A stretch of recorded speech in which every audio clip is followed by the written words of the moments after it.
বিএনপির নেতাকর্মীদেরকে দেওয়া হচ্ছে। গ্রামাঞ্চলে মানুষ প্রচন্ড বিদ্যুৎ সংকটে ভুগছে। দেশ গড়তে জুলাই জাগরণ কর্মসূচির অংশ হিসেবে জুলাই পদযাত্রা 2026-এ দেশের সর্বস্তরের নাগরিক, তরুণ সমাজ, সাংস্কৃতিক কর্মী, পেশাজীবী শিক্ষার্থী সহ সকলকে স্বতঃস্ফূর্তভাবে অংশগ্রহণের জন্য আহ্বান জানাচ্ছে জাতীয় নাগরিক পার্টি এনসিপি।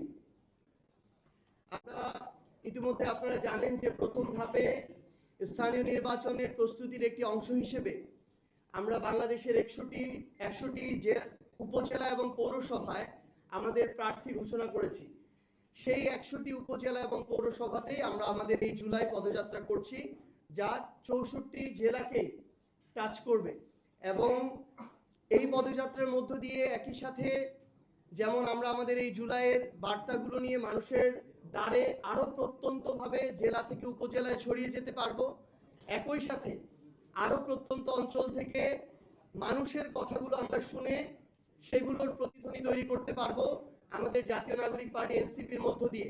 পাশাপাশি যেহেতু এনসিপি মাত্র অল্প কিছুদিন আগে আত্মপ্রকাশ হয় একটি রাজনৈতিক দল, এখনো 2 বছর পূরণ হয়নি, সেই জায়গা থেকে এর মধ্য দিয়ে আমরা ওই স্থানীয় পর্যায়ে যারা আমাদের প্রার্থী রয়েছেন তাদেরকে স্থানীয়ভাবে পরিচিত করে তোলা, সাংগঠনিক সক্ষমতা সেটি যাচাই করা এবং এই উপলক্ষে প্রোগ্রাম আয়োজনের মধ্য দিয়ে ওই উপজেলায় এনসিপির নতুন করে একটি অবস্থান তৈরি করা, এটিও আমাদের এই কর্মসূচিতে আমরা উপজাত হিসাবে পাবো বলে আমরা আশা করছি।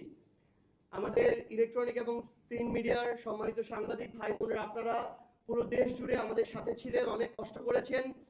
আমরা আমাদের এই মূল প্রতিপাদ্য যেটি রয়েছে এটির পাশাপাশি আরো অন্যান্য বিষয় যেমন নিত্য প্রয়োজনীয় দ্রব্যমূল্যের ঊর্ধ্বগতি, গ্রামাঞ্চলে মানুষ প্রচন্ড বিদ্যুৎ সংকটে ভুগছে, আমরা মাঠ পর্যায়ে যখন দেখি সার থেকে শুরু করে কৃষকের প্রয়োজনীয় যে জিনিসপত্রগুলো, কীটনাশক প্রত্যেকটির দাম সিন্ডিকেটের কারণে অনেক হারে বৃদ্ধি পাচ্ছে। আমরা দেখতে পাচ্ছি সরকারের পক্ষ থেকে রাষ্ট্রীয়ভাবে যে সুযোগ সুবিধাগুলো দেওয়া হচ্ছে সেটা শুধুমাত্র একটি দল, ক্ষমতাসীন দল বিএনপির নেতাকর্মীদেরকে দেওয়া হচ্ছে। বিএনপি 50% ভোট পেয়ে এবার নির্বাচিত হয়েছে, তাহলে বাকি যে 50% মানুষ যাদের মধ্যে অনেকে আছে অত্যন্ত নিডি, যারা অত্যন্ত একটা কঠিন সময় পার করছে, সেই মানুষগুলো এই সুযোগ সুবিধাগুলো পাচ্ছে না। তাহলে এই বিষয়গুলো আমরা শুনতে এবং তুলে ধরতে মাঠ পর্যায়ে যাচ্ছি। আপনারা এই জায়গায় আমাদের সাথে পূর্বের মতো থাকবেন, এটা আমাদের প্রত্যাশা। এবং এই কর্মসূচির অংশ হিসেবে আমরা 16 তারিখে যখন আমরা রংপুরে থাকবো, উত্তরাঞ্চলের আমাদের যে টিম সেটি পদযাত্রায় রংপুরে থাকবে। 16 তারিখে সকালে 10টায় আমরা, যেদিন আমাদের জুলাই শহীদ দিবস, যেদিন আমাদের ভাই আবু সাইদকে হত্যা করা হয়, সেদিন আমরা আবু সাইদের কবর জিয়ারতের জন্য যাব এবং দোয়া মোনাজাতে সেখানে কর্মসূচিতে অংশগ্রহণ করব।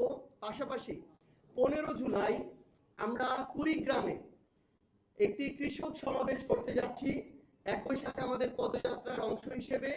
এবং সেই ঐতিহাসিক কৃষক সমাবেশের মধ্য দিয়ে জাতীয় নাগরিক পার্টি এনসিপির আরেকটি উইং, আরেকটি অঙ্গ এবং সহযোগী সংগঠন জাতীয় কৃষক শক্তির সেদিন আত্মপ্রকাশ ঘটবে।